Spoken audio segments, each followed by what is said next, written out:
Está começando o podcast Inteligência Jurídica, canal oficial do Machado Meyer Advogados, que atualiza você com nossa visão sobre as questões que impactam seus negócios.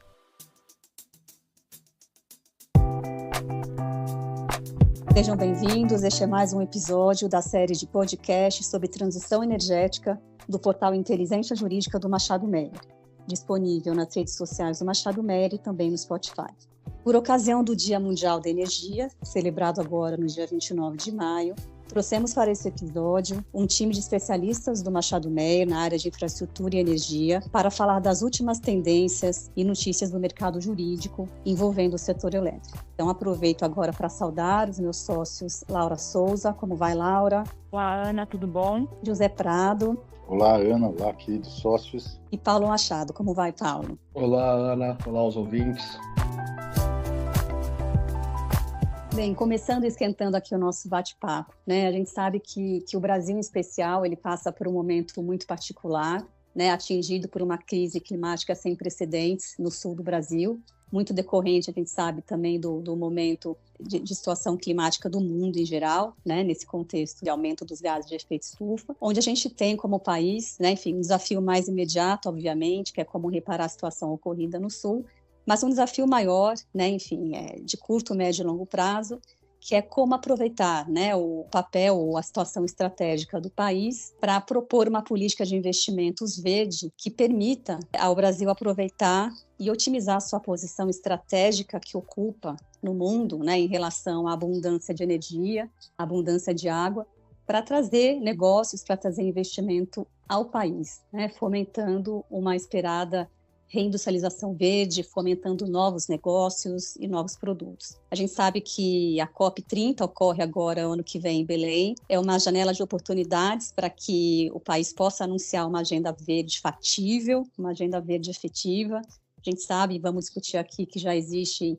várias discussões no Congresso Nacional, em diferentes frentes, cuidando da regulamentação de hidrogênio, combustíveis verdes, mercado de carbono, que certamente são muito relevantes para que essa agenda verde seja efetiva. Mas o fato é, enfim, que todos nós aqui como operadores de direito temos visto aí essa grande onda de transição energética que é necessária vir, e a proposta aqui nesse episódio é justamente a gente discutir essas tendências de oportunidades. Laura, começando com você, então, queria te perguntar, né, quais as principais tendências de investimento de produtos e transações no mercado de energia elétrica que você vê no momento, sob a perspectiva jurídica, em especial quando a gente pensa, indo agora um pouquinho mais para energia elétrica, nesse contexto de abertura de mercado livre, novos produtos envolvendo essa abertura e comercialização.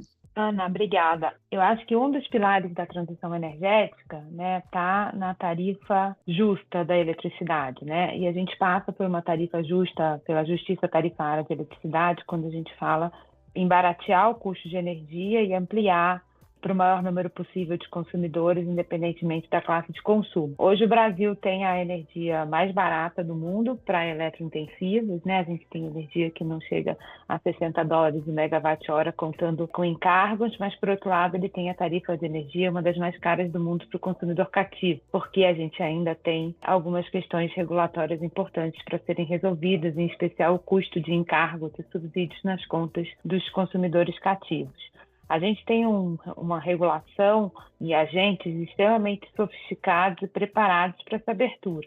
A gente vê a CCE, a Câmara de Comercialização de Energia Elétrica, aprovando seu novo estatuto, aprovando novas regras de monitoramento de mercado. A gente tem players importantes trabalhando na abertura, associações muito ativas, mas a gente ainda tem um pequeno gargalo regulatório que vai ser resolvido, espero que no futuro breve, para que a abertura de mercado se dê da forma mais suave possível e que as opções sejam competitivas, seja no âmbito do regulado, seja no âmbito livre, né, e que a opção por se manter no cativo ou se manter no livre não seja uma escolha óbvia, né? Que a gente precise fazer conta e ver o perfil de consumo de cada um para que possa ser uma escolha com bases em elementos econômicos estruturados. Então, acho que, em termos de investimento, a gente tem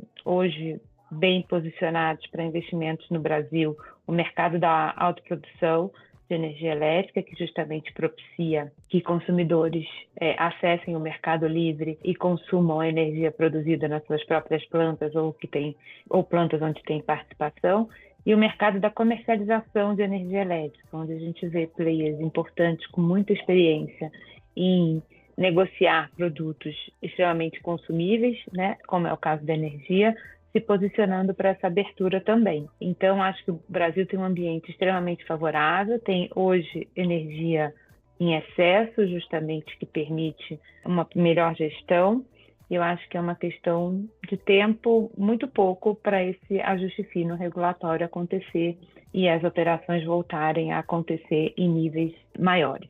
Muito obrigada, Laura. E pegando o gancho aí de renováveis que você comentou, né? Acho que os principais diferenciais do Brasil no mundo é, né, enfim, a presença forte, né, das renováveis na matriz elétrica. Então, aproveito para perguntar, Paulo, para você, no teu entendimento, enfim, como é que foi o ano de 2023, como é que você vê 2024 no segmento de renováveis, quais principais desafios, né, para a fonte? A gente sabe que tivemos recentemente discussões acontecendo no TCU, temos, por exemplo, né, uma MP prevendo ali a prorrogação do benefício da incentivada para alguns projetos. Então, como é que você vê aí, no momento, o segmento de renováveis? Até o momento, 2024 tem sido um ano bastante movimentado aqui para o segmento de renováveis, mas não necessariamente de uma forma positiva, né? A gente, como você mencionou aí, de um lado a gente tem visto forte estímulo, incentivo, interesse político aqui para estimular a injeção de energia renovável na matriz, considerando todos os compromissos ambientais de descarbonização que foram assumidos pelo governo, o que levou a retomada de discussões sobre eólicas offshore, tentativa do governo via MP 1212 que você mencionou aí, prorrogar e estender prazos para descontos tarifários de TUST, recentes anúncios do governo em relação a leilões regulados para contratação de energia renovável, mas por outro a gente tem aí estão vivenciando aqui uma maior preocupação com a existência de subsídios que historicamente eram conferidos para esses projetos, né? O TCU de uma forma bem ativa, revisitando aí algumas questões relacionadas a projetos que na leitura do TCU não deveriam ter aí o benefício de desconto tarifário, não se enquadrariam nos critérios para ser elegível a um desconto de TUST. Também discutindo aí o TCU, também discutindo estruturas utilizadas pelo mercado já há um tempo para empreendimentos de geração distribuída. Tudo isso gera insegurança aqui para o investidor para esse tipo de ativo, né? Especificamente sobre a pergunta, eu vejo 4 grandes desafios aqui para o setor de renováveis, um deles mais relacionado à estrutura existente, né? Um desafio de ordem estrutural, também desafios aí relacionados à cadeia produtiva, à segurança jurídica e até à própria gestão da rede básica. Com relação a esse desafio de ordem estrutural, muitos projetos têm enfrentado dificuldades com relação à conexão, a restrições de capacidade da conexão, os conhecidos curtailments, e existe uma necessidade pungente aqui de investimentos em infraestrutura de conexão. É algo que o governo já tem feito, né? A gente tem visto aí alguns leilões de transmissão saindo, mas não é algo imediato, é algo que o efeito vai gerar daqui 3, 4 anos, né? Mas hoje o sistema já, em alguns locais, já não comporta mais a carga, o que acaba segurando a implementação de alguns projetos renováveis, né? Na cadeia produtiva, acho que hoje cerca de 75% aqui da economia mundial tem assumido compromisso de descarbonização, né? Acho que precisa ser entendido é se o fornecedor desse tipo de tecnologia e equipamento vai ter capacidade para suportar essa demanda, né? Se isso não vai implicar aqui numa escassez de equipamentos, uma maior demanda de prazos para manufatura, ou eventualmente um encarecimento do próprio equipamento, e isso ainda acumulado com uma saída aqui, uma redução do mercado local, um fechamento de fábrica, saída de fornecedores aqui no Brasil. Isso certamente vai ter que ser considerado pelo investidor aqui, e isso vai trazer outros elementos a serem considerados pelo investidor, como risco cambial numa eventual importação, a carga tributária disso, outros fatores exógenos aí, de exemplo, geopolítica, que não estariam aqui afetados, principalmente quando você tem um fornecimento regionalizado. Então, segurança jurídica, tem todas essas discussões sobre subsídio, a gente tem visto isso, tem estampado aí as capas de jornais, discussões sobre subsídios no setor, incentivos. Bom, essa é uma discussão que não deixa de ser importante, mas iniciativas que sejam tomadas em relação a essa questão, elas precisam ser bastante sopesadas para não gerar um ambiente aqui de insegurança para o investidor. Acho que ações positivas geram respostas positivas, né? Vejam aí o que aconteceu, o resultado da nova lei do CAMT, trazendo uma certa clareza em relação à possibilidade de contratos de energia dolarizados aqui entre geradores e produtores. Nós vivenciamos e trabalhamos em bastante casos aqui relacionados a esse tipo de contrato, e isso estimulou o desenvolvimento de alguns projetos aí. Bom, sobre gestão de rede, renovável, por ser uma energia tipicamente intermitente, ela vai cria uma certa complexidade aí na gestão da rede básica. Então, à medida que você começa a injetar mais fontes de energia renováveis ou distribuída, vão ser incorporadas aqui na rede básica, a operação da rede ela fica mais complexa, e isso certamente vai demandar uma remodelagem, uma reanálise do sistema de gestão, uma necessidade de transformação digital e, eventualmente, discussões relacionadas a armazenamento, baterias, se isso seria algo viável aqui ou não. Muito obrigada, Paulo, pelas considerações. Agora passando para o José Prado. Prado, como é que você vê o mercado de financiamento dos projetos de infraestrutura e energia em particular, né, em 2024? Quais as principais tendências do mercado nesse momento? O que mais você tem para comentar nessa frente? Tá bom. Bom, obrigado pela oportunidade. O que a gente tem visto, né? O começo do ano foi um pouco mais desafiador, principalmente para o mercado de capitais, por questões conjunturais. E agora o que nós temos visto é o oposto. O mercado de capitais bastante receptivo para novas transações em vários setores, inclusive no setor de energia, né? Então, principalmente para projetos que a gente vê uma certa solidez do off-taker, a gente tem visto bastante apetite. Além do mercado de capitais, o BNDES tem se mostrado bastante ativo para linhas de financiamento em real e também para linhas de financiamento de dólar, né? Então, ele já fez 3 operações e tem mostrado bastante apetite para fazer mais operações dessa natureza. E o mercado tem visto isso e tem tentado utilizar esse apetite do BNDES. Fora isso, nós temos visto os multilaterais bastante interessados, BID e FC sempre nos questionando aqui sobre possibilidades de financiar projetos dessa natureza e querendo, no caso específico de um deles, ter mais entrada nesse setor. O BID já fez algumas operações e a FC está considerando algumas oportunidades. Então, para finalizar, eu acho que existindo um bom projeto com bons players, o que não vai faltar possibilidade de financiadores para esses projetos. Excelente, Prado. Obrigada.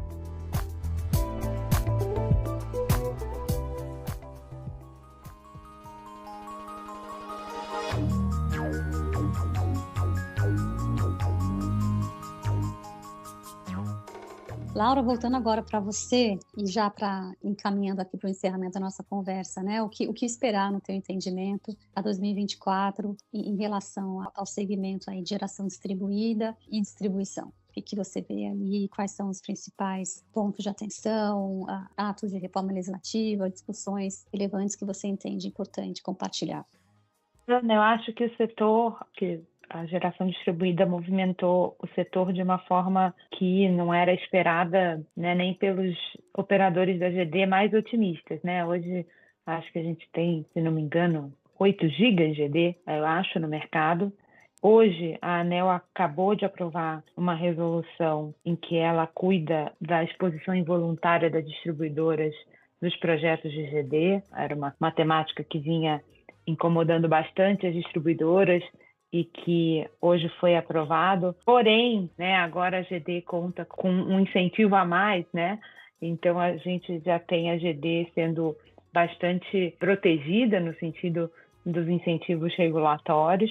Eu acho que chegamos aí ao cenário ótimo para os investidores de GD. Eu acho que daqui para frente é trabalhar com os termos previstos na lei para a redução gradativa dos benefícios. Então, acho que ainda teremos um ano muito movimentado em GD, principalmente para os projetos que ainda são qualificados como GD1. Há uma procura bastante grande por esses projetos que ainda conseguirão entrar em operação esse ano. E, a partir de então, a gente vai ver os projetos de GD seguindo o fluxo normal da regulamentação.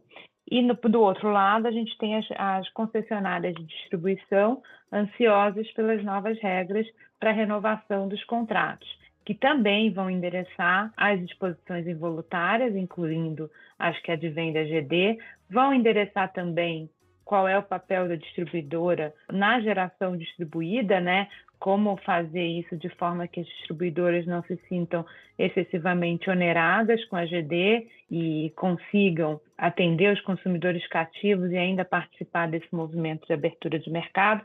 Então, eu acho que para o setor de distribuição, para além do investimento na geração distribuída e para além dos novos investimentos nas concessões de distribuição que vão ser necessários, a gente pode ter novos entrantes no mercado para explorar os ativos de concessão de distribuição que serão renovados, a gente vai ter um ano de muita profusão regulatória e legal, né? Eu acho que em matéria contratual, em matéria legal, em matéria infralegal, é um ano bastante movimentado. Some-se a isso a reforma tributária que está sendo regulamentada agora e que, para o mercado de energia, tem regulamentações muito próprias e que vão requerer, do mesmo modo, uma atenção legislativa especial e também, mais importante, uma atenção nos contratos que vierem a ser firmados a partir de agora para prever as mudanças tributárias futuras. Então, no setor de distribuição, eu vejo bastante agitado, principalmente agora nesse segundo semestre de 2024. Perfeito. Passando a bola agora para o Paulo. Paulo, a gente tem aí programado, né, um leilão de reserva de capacidade, onde a gente tem a discussão sobre a possível participação de baterias. Temos também, né, o projeto de energia eólica offshore, enfim, as oportunidades de inserção de hidrogênio de baixo carbono em diferentes negócios. Como é que você vê aí essas oportunidades nesse segmento de novos produtos, né, enfim, de transição energética associados à energia? Em relação a oportunidades, até pegando um pouco o gancho da Laura aqui, falando de GD, acho que recentemente a gente teve a aprovação de um PL na Câmara que era relacionado a financiamento de projetos de geração distribuídas para atender consumidor de baixa renda, beneficiário do programa social. Então, isso daí já é uma oportunidade que pode eventualmente destravar alguns projetos que não tinham, que estavam aí parados, estavam no papel, por não ter precisamente o consumidor ali. Isso pode ser, claro, a depender do texto, algo positivo, né? Também a gente tem aí o programa Mover do governo, que é para estimular a substituição de veículos de combustão, expandir investimento em eficiência energética, e que ele traz ali um elemento que é interessante, porque ele cria o IPI verde, né, que é uma redução fiscal ali para a produção de bens com energia verde. Isso também pode estimular bastante aí a procura por projetos de renovável aqui específicos para suprir a demanda do produtor, né?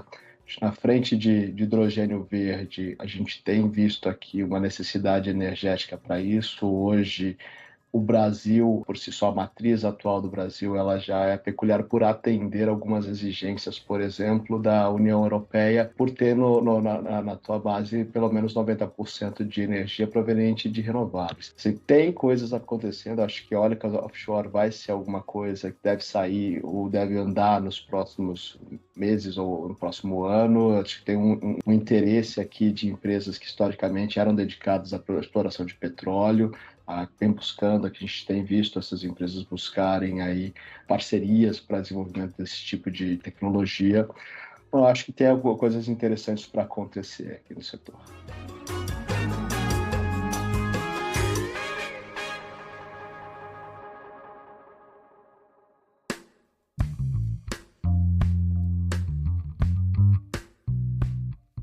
Agradecemos a participação de todos e esperamos revê-los em mais um episódio da nossa série sobre transição energética. Um abraço a todos. Obrigado a todos, um grande abraço.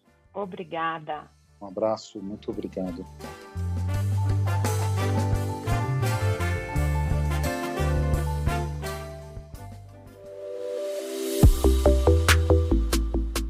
Você ouviu mais um episódio do podcast Inteligência Jurídica. Além de favoritar e compartilhar, agora você pode participar da nossa caixinha de perguntas e enquetes aqui no Spotify. Ouvir você é fundamental para continuarmos aprimorando nossos conteúdos.